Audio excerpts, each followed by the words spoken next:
আমি কলমাকান্দা থেকে আসছি। আর আমার নাম হচ্ছে নিশি। নিশি। আপনার পরিবারে কে কে আছে? আমার আব্বু আর আমার আম্মু। আমার আম্মু ছোটবেলা রাইখা মারা গেছে। আমার আব্বু আবার বিয়ে করছে। মানে আপনার সৎ মা আছে? এখন বর্তমান আমার আমাদের বাসায় সৎ মা আছে। ও আচ্ছা। তো আপনারা কয় ভাই বোন? আমি আর আমার একটা ছোট ভাই। ছোট ভাইটা কি আপনার মায়ের পেটের নাকি সৎ না, মায়ের? সৎ মার পেটের। ও আচ্ছা। তো মূলত আমাদের এই ক্যামেরার সামনে কেন আসছেন? আসলে আমি একটা ভালো পাত্র খুঁজতেছি, তো এই জন্য আপনাদের কাছে আসছি। আর এরকম যদি কেউ থাকে তাহলে অবশ্যই আমাকে বলেন, আমি তাকে বিয়ে করতে চাই। আমার আর সৎ মার অত্যাচার ভালো লাগতেছে না, বুঝছেন। এখন চাইতাছি নিজে ভবিষ্যৎ, বিয়ে শাদী করে আর নিজের রাস্তা নিজে মাপি। জি জি, বুঝতে পারছি। তো আপনি কেমন বয়সী লাইফ পার্টনার হিসেবে আপনার জন্য চাচ্ছেন? এই তো ভালো মনের একজন পাত্র চাইতাছি, যাতে সে আমাকে বোঝে, আমি তাকে বুঝি, যাতে ও, আমাদের সময়গুলো ভালো যায়, জি আমরা জি, জীবনে ভালো কিছু করতে পারি, ওরকম কাউরি বুঝতে পারছি। তো চাইতাছি। বয়সটা কেমন হতে হবে? এই তো বেশি না, বয়স যদি বাইশ একটু, তেইশ হইলেও হইব। 40 বছর যদি বয়স হয়। সমস্যা নাই, তার মন মানসিকটা ঠিক থাকলেই হোক। ও আচ্ছা।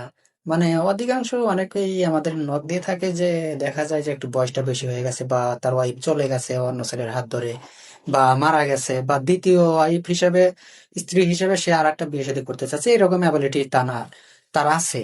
সেই কারণে সে আর একটা বিয়ে শাদী করতে চায়। যদি আপনাকে দ্বিতীয় স্ত্রী হিসেবে রাখে, আপনি কি থাকবেন, বিয়ে শাদী করবেন তাকে?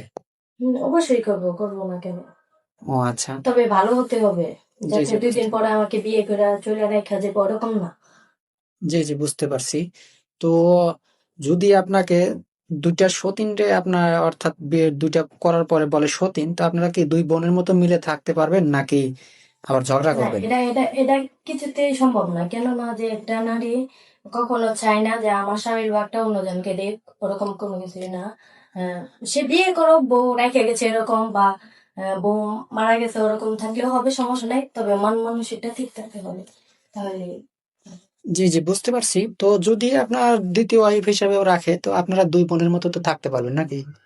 হ্যাঁ, থাকতে পারবো, যদি তার মন মানসিকটা আমার মতো হয় তাইলে থাকতে পারবো। আর ও, যদি হয়তো আমার হিংসা করে, বা আমি তো কখনোই হিংসা করবো না, কি লেগা। আপনারা তো সবাই বুঝতে পারতেছেন আমি কিরকম। আর সে যদি ভালো থাকে আমার সাথে, তাইলেই হবে, আর কোনো কিছু লাগবে না। ও আচ্ছা। আপু, আপনি তো মুসলমান না? হ্যাঁ, মুসলমান।